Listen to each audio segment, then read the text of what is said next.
Welcome to today's session on the topic of generative AI, using AI as a growth engine to accelerate startup success. My name is Tony Yang. I run the growth team here at Mucker, which just basically means I get the opportunity to work with many smart founders and help them strategize their go-to-market. Really, the stars of today's show are our friends Rosemary Brisco and Bob Mitton. They are both consultants and experts in the AI space. And I am personally super excited to hear all the things that they're going to talk about and show us in terms of how to leverage AI for growth. So, Rosemary, Bob, thank you for joining us. The floor is yours. Thank you very much. And hi, everyone. Bob and I are thrilled to be here. As Tony said, we have a lot to cover. You will be given the slides later so that you can use the links that are embedded. As just getting started, I want you to know that in the past 18 months, we now have an abundance of data that proves that adding AI to your workflow produces dramatic productivity results. So let's get started. So first things first, if you don't already have a ChatGPT paid account, please sign up for one. It's the leading AI chatbot with the most features. If you are using the free version 3.5, it's really like having a high school student do your work. One of the things about ChatGPT is that it's really the smartest model that's out there right now. You can browse the web, you can upload multiple files and give ChatGPT instructions about how to analyze and summarize the data. And this can just save huge amounts of time doing that.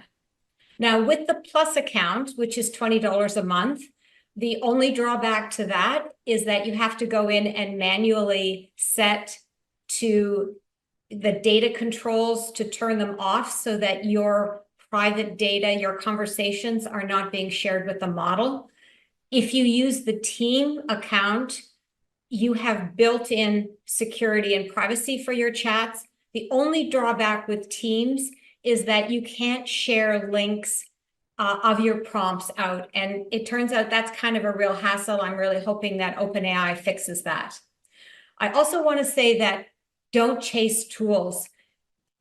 Really select the best tools, a couple of tools, and start to learn them. Tools are changing so fast. You have to know all the terms and conditions on the tools that you license and about how they train on your data and so on. So let's talk about the most important limitations. Of course, there's lots of limitations with using AI, but the first thing to know is that AI responds to your prompt based on the patterns from its data. So you aren't really talking to a human who can truly understand your conversations, even though it feels like it's a human. And AI gets things wrong, and its responses may sound so convincing, but they're not. So you always have to have a human in the loop. And we get asked so often about hallucinations. Let me just tell you why they happen. I mean, training data sets doesn't have the knowledge required to answer the questions. And so in those cases, when it doesn't have the data, it's just going to make something up. It doesn't know how to say, I don't know. And you want to make sure that you're going to verify any information that you're going to use in a significant way. And they don't learn. They're limited to recombining existing information from static training. LLMs were designed to make slow and steady changes. And of course, the whole legal risks and copyright issues, that's just too big to talk about today, but you just need to be aware that they are there. And now I'm going to turn it over to Bob. Hi.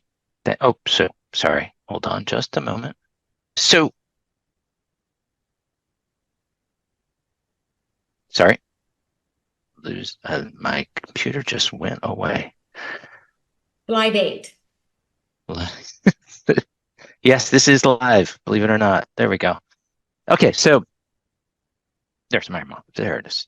So what we're going to talk about today in terms of product and product launch, this goes across a really large stretch of a company. You go from analysis, strategy, planning to launch, and it cycles back around. The interesting thing here is that AI can affect every single one of the operations that you see here, product, marketing, all the way to legal. To do that would take, I don't know, days. In fact, that's, as an aside, that's what my company does. So if you're interested, ping me later and we can walk you through all of this. But Rosemary and I only have a couple minutes with you today, so we're going to focus a lot more on the left-hand side here of product and marketing and operations, and how you would take a product to market and use AI to your best advantage. So with that, let me give it back to Rosemary. All right, understanding your competition. It's really critical to your business success as a startup, and it's going to allow you to understand your market position. It helps you to highlight what makes your startup unique and attract your target audience that way. It also, doing competitive research with AI, it will allow you to find market gaps and potential threats so you can prepare for these challenges. And it's great for setting benchmarks. So what we did for you today is we created a custom GPT that you can use on your own to do your own competitive analysis. And a custom GPT is simply just a personalized chatbot designed to perform specific tasks. So I'm going to show you what we were able to do in no time at all. I'm going to just use a couple of payment processing companies. So when you get the deck, you can come here and you can always see what the prompt was. And so in this ChatGPT, custom GPT, we're going to see first an overview of all the companies. So it gives you a nice overview of each company. It'll do a SWOT analysis. You don't have to do anything to have this happen other than to list your competitor names. Also include your own names so you can see how you compare. It's going to give you a comparative analysis.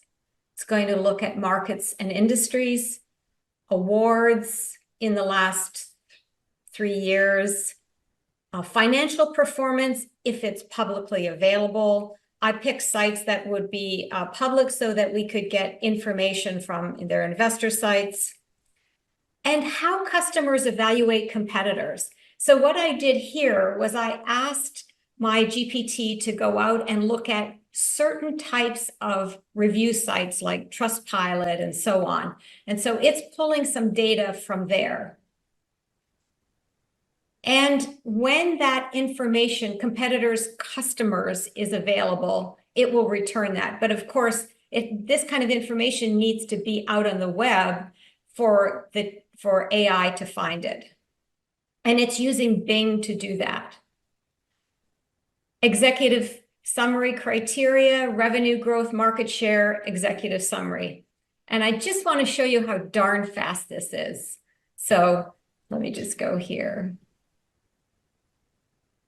And I click here. All I have to do is type in here 2 company names. And within less than 30 seconds, I'm going to have all of the data that I just showed you. There is no way anybody can do it as fast as this. So keep this URL handy. You're going to probably use it a lot. And if you have a Plus account, you can share that URL of your competitive research to other people. The next big thing that as startups you want to do is to do market research and gather insights about product categories, the market, and this allows you to better focus your offerings and understand your customers. So once again, we created a unique custom GPT for you to allow you to do market research. And in this case, we are using Mario's company, thank you very much, to go out and do this prompt. So when you're using our GPT, you want to give the prompt as much information as possible. Typically, I would probably do 3 times this much to give the bot as much information as possible.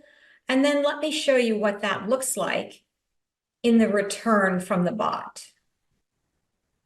So you'll always see the prompt here, and then it's going to go into a market report, overview, trends, adoption rates, barriers. It's going to provide you a little bit more competitor analysis. You really need both of these custom GPTs because they give different information. And in fact, every time you run one of these or run any prompt, you will get slightly different answers. Customer insights, this is really great to see common pain points, feature requests, and so on. Data analysis and recommendations. And one thing that I do is I always ask in my custom GPTs for the GPT to give me follow-up questions. And I do this for everything because once you read these, you can then continue your conversation with the AI and ask these questions. And back to Bob. So now you've seen, and you can take a lot from what Rosemary has done about market research, about customer research, about competitive research. And now you can take all of that, knowing that their preference is there, and you can drill down in any section, right?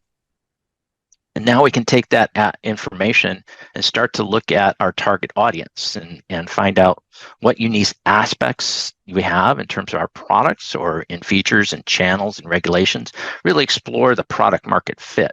I'm going to use the Rabbit R1 here as an example because we kind of know what happened here, and hopefully we can show what the AI would have led them to based on what we're talking about versus what they did, and get some before and after. So I'm going to ask it about the customers, right, and the market. You can go in and say, what are the demographics? What are the psychographics of my potential customers? How do they like the product?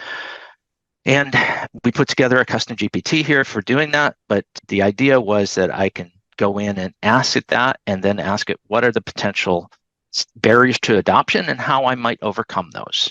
And you can see, I think, the results there. If you can click on that for me, Rosemary, you can see it comes up with a pretty good description. You can see the prompt that I used there for doing that, put it in as a table and the like. So the next slide gives you the highlight of that, which is the barriers to adoption and what are some of the strategies that you could use to overcome that.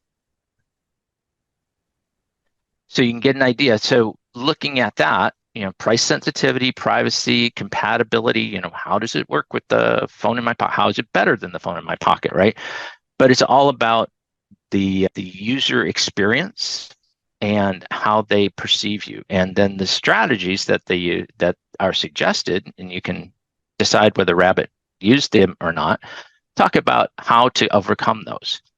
If you go to the Rabbit website, you might see that they didn't do that. So the upshot here is that you're going to want to go through and use this to at least surface the ideas that you might need to deal with as you do your product launch and as you go to market. What is it that the customer, the community, the user experience is, so that you can adopt that to your go-to-market strategy. So based on that, we talked about gathering market info, and on the next slide, we're going to do some really fun stuff.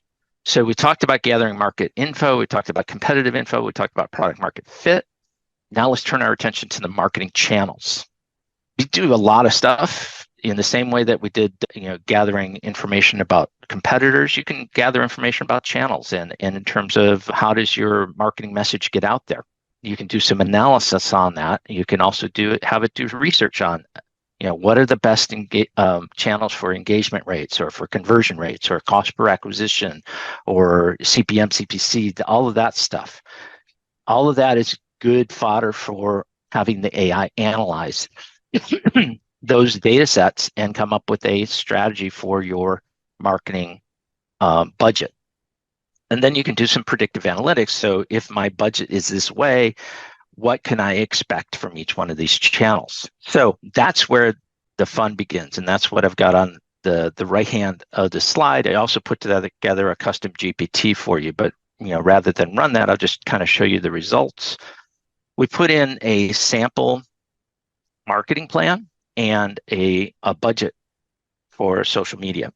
And then I had said, take that, analyze that based on my past performance and based on what I'm trying to do with my marketing plan, and give me a revised budget and explain to me why you revised that budget per dollars and per percentage of my budget and what that is. So I can optimize my budget based on dollars, based on reach, based on cost per acquisition, anything you want. You can start to get some really fun analysis going and continue to refine that over time. You can also take that, and as Rosemary said, you can ask additional prompts. What's the best channel for the startups? What's the best, lowest CPA? What's the best channel for highest engagement rates or lowest bounce rates or things like that? So continue to interrogate the AI afterwards, modify the plan for their suggestions, and then see what it does again. So it's an iterative process and really get you honed in on your channel selection and the best bang for your buck. Based on that, Rosemary. All right, so AI is great for doing a lot of research into pricing. So in my first example, I'm going to use AI to get pricing data for an industry. So I went to ChatGPT and I asked it to give me current pricing models used by leading SMB inventory management software providers and to put the data in a table format. I also asked some other questions so that I could get the most out of the responses. What are the average prices? Evaluate the impact of pricing, of adding demand forecasting and customizable reporting. And now I have an entire table that shows the providers, the pricing models, and then of course you have to go over here. So there's a lot of information right here about the basic tiers, premium tiers.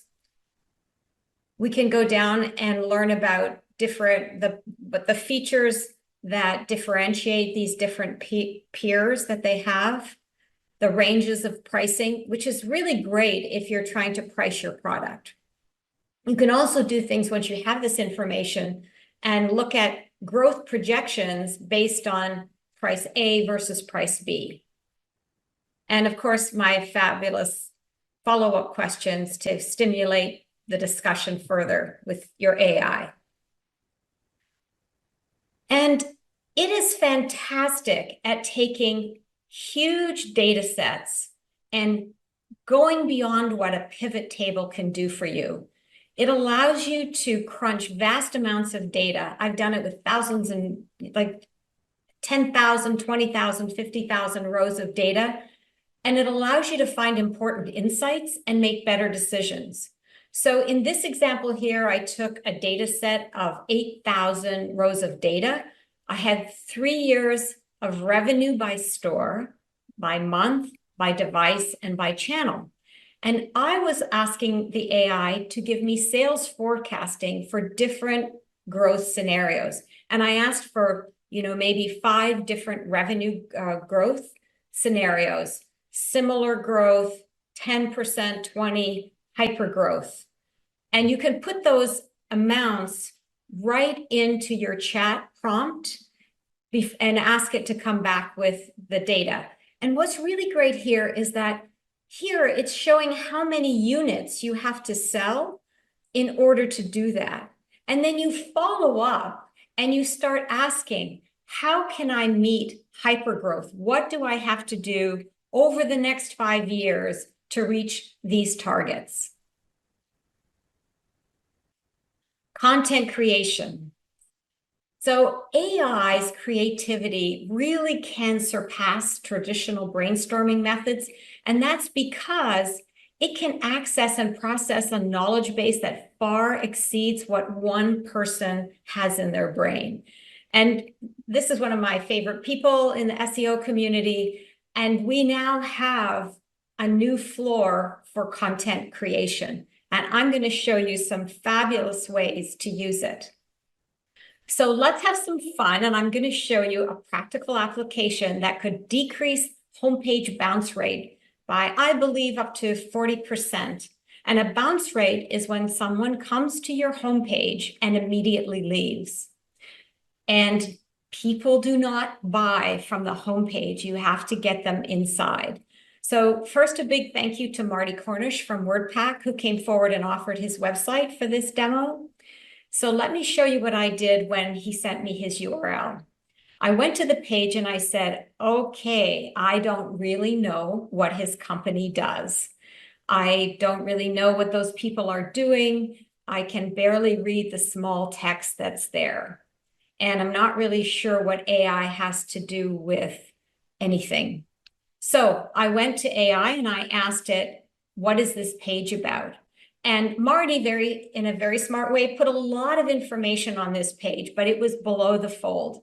So I now had a really great understanding of what the company did. And so my next thing was to ask the bot, I said, okay, this banner text talks about AI, but do customers really care about that? Because AI is now being embedded in everything. So I asked it to create an insightful banner title and a brief description of how WorkPack benefits its customers. And we came back with this example text, and I don't think that Marty can speak, but when I showed him this, he thought this was a pretty good example of what his company did. But I didn't want to stop there because I thought this wasn't going to get us to a reduction of 40%. So I went to MidJourney and I ran this prompt that you see over here. And I took the content that ChatGPT gave me, and I had my designer lay this out in a way that was going to be most impactful. In the appendix that you'll get, we may not have time to look at them, but you're going to see techniques for improving your image prompts. Please don't use Dolly. Everybody's using Dolly images, and we're going to have a web that just looks all the same with images. You probably are seeing them already. So who thinks this is going to be better than this? All right.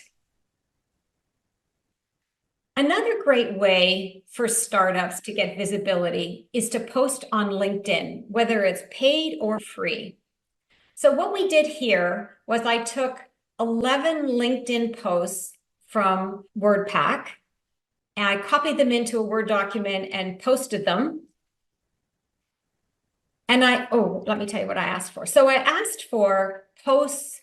I asked the AI to comment on sentiment, make recommendations on how they can be improved. I asked the AI to look at a lot of the comments and reactions and show me examples where the post failed, because that's the only way you're going to improve if you see that. So the next thing that happens within 5 seconds is I get a way to improve my posts. And Marty was already, writing in a very positive and professional way, but it wasn't hitting the mark. We were only getting low posts and reactions and reposts. So following these examples can really help you boost your engagement. And still picking on Marty, I took one of his LinkedIn posts, which, looked really nice, right? It has this great, what looks like a white paper. And it had low engagement. And I thought, okay, what do we need to do to improve that? So of course, I asked the AI how to do that. And we came back with a revised version that Marty said was right on the mark. So very easy to do. You've got these posts. You can use this to look before you post on social media, run it through an AI. To me, I think the best AI to use for this type of thing is Claude. Claude is really cheap. It's like $160 a year. And one thing about ChatGPT is it can be a bit on the verbose side, but I think Claude has a much better tone. And of course, you're going to need images, right? You need images to go with your social posts so that they really catch people's attention. So I created this prompt and put this in MidJourney. And I left this text in here just to make the point that even though MidJourney and other AIs can now lay down text that you give it, it doesn't do a very good job of it. So my recommendation is to get MidJourney to create your images. Take the best one, take a screenshot, drop it into PowerPoint or slides, and then add your text in that version. So then you have the best of both worlds. And we can do the same type of thing with landing pages. So here's a quote I wrote to create a landing page for a learning company called EduQuest. And immediately I got back, well, it probably took 30 seconds. I got back 4 variations of look and feel. Now, it didn't give me all the bottom, but this is enough for you to go to your designer or start building in WordPress or whatever CMS you're using. I also created logos as well for Marty. The great thing about this is it gets you some ideas. And if you're working with a designer, you can just say, this is what I like. Give me something like this, but change this. And I mean, I did a whole slew of these. It's just great at doing logos now. It didn't used to be good at logos. We can also create amazing product and packaging ideas using MidJourney. These were all created using MidJourney. And we did ads also. So this is really, we call these things first draft layouts. These are ready for Photoshop, and it gives you a sense of, you put all your thoughts into this prompt and it's going to spit out something. The one thing that AIs don't do very well is hands. So just be cautious that somebody might have 6 fingers or 4. Are there any questions before we go to the next section? Tony, what have we got? Anything that I've covered? I think we covered most of these. I mean, there's a question from earlier on. I'll just ask it right now. How good is GPT at pulling fundraising information? Is it sort of equivalent to using Crunchbase, or better or worse? That's one. Well, I'd have to really know what you mean by fundraising data. That's kind of a very broad term. If there's data that you're looking for that's out on the web, it's very likely that the LLM has taken that data, or you can find it using the AI because it's going to search with Bing. But if it's something that's behind a password protected wall, you're not going to get that information. Yep. Great. And then I'll ask one more from the audience. So let's see, let's ask this one. Where can one find the ChatGPT data limitations in terms of data process, number of queries, etc.? Okay, Steve, I don't know how to answer that. I'd have to talk to you, get a little bit more information about what you're trying to get there. So I know you have my email address. Anything else before I move on? I will mention that I have processed spreadsheets with 25 million entries in them before, and it's done it no problem. So hopefully it's got enough for you. Cool. Well, let's keep going because I know there's a lot of stuff in your presentation. Yes. Okay. So you're right. There is a lot of stuff. Okay. So, all right. So the next thing is, if you're going to be creating what we call long form content, that usually is things like blogs, it could be white papers, whatever. I'm going to show you how to design your own repeatable content creation framework. So what used to take writers days and weeks, we can now do in one session. Maybe it takes an hour. It just depends on how much information and how detailed your long form content is. The way to scale your work with AI in content creation is to chain together tasks. So what we're going to do here is I'm going to take you through all those steps in one prompt chain. Let me show you what that looks like. You do not need to read all of this text, but what I'm doing is I'm turning content creation into this efficient, consistent task through prompting.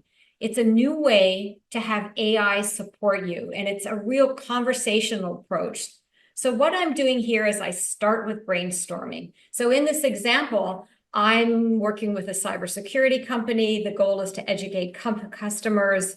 I wanted to give me all the topics and subtopics that we should cover that relate to 2024. So it's going to go and it's going to do its thing. I'm going to have the opportunity when it finishes spitting out all this information to then ask more questions and refine that brainstorming.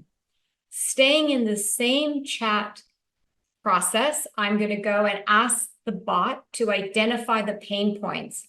I'm going to include the personas that we have. If you don't have personas already for your business, I'm going to show you a slide in the appendix that shows you how to do that. You don't really have to tell the bot anymore to search Bing. It just does that now automatically. And I do ask it to include sources, but it doesn't always do that.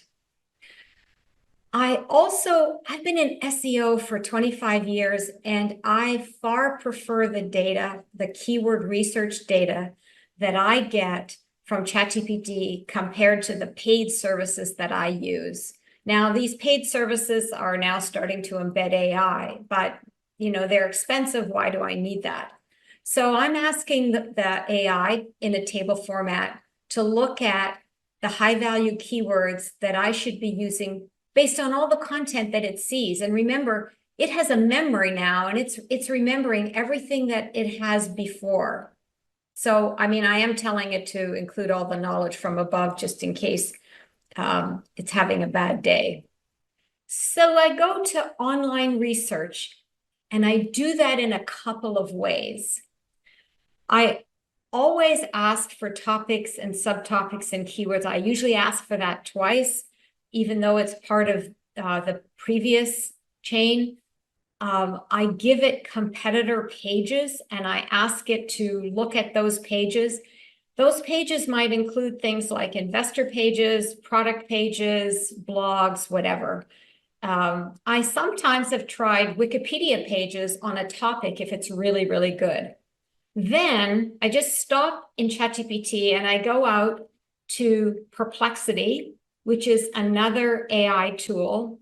And it's a great tool because it gives me citations. It gives me the source of its links. If I have time at the end, I'll show you what it's like to use Perplexity if you're not using it. And you take any important data that you find in Perplexity and you add it back into this chain process. And now the AI has all this information, your comments, your feedback, and we can then ask it to give us a content outline. And you can refine that. And then once you're happy with the content outline, the best way to go forward and get written content is to do it section by section. And what I do is I ask it to write one section. I copy that into a Word document to come back to so that I can edit it, and I go on to the next session. Asking the AI to write the whole blog post or whatever in one go is a really bad idea because it's not going to have all the information in the way that you would include it. And the way you start with doing something like this is you break down your tasks and you create these chain of prompts.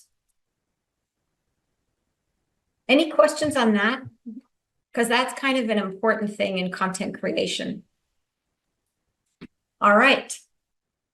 So we now can we now have a great way to speed the sales negotiating process in a really cost-effective way. So I was a startup in the dot-com days, And I know how expensive it is to have your contracts reviewed by lawyers. So Marty gave me this great example of a terms and conditions that he just signed. And I asked the bot to analyze the terms and conditions and identify any potential issues or concerns.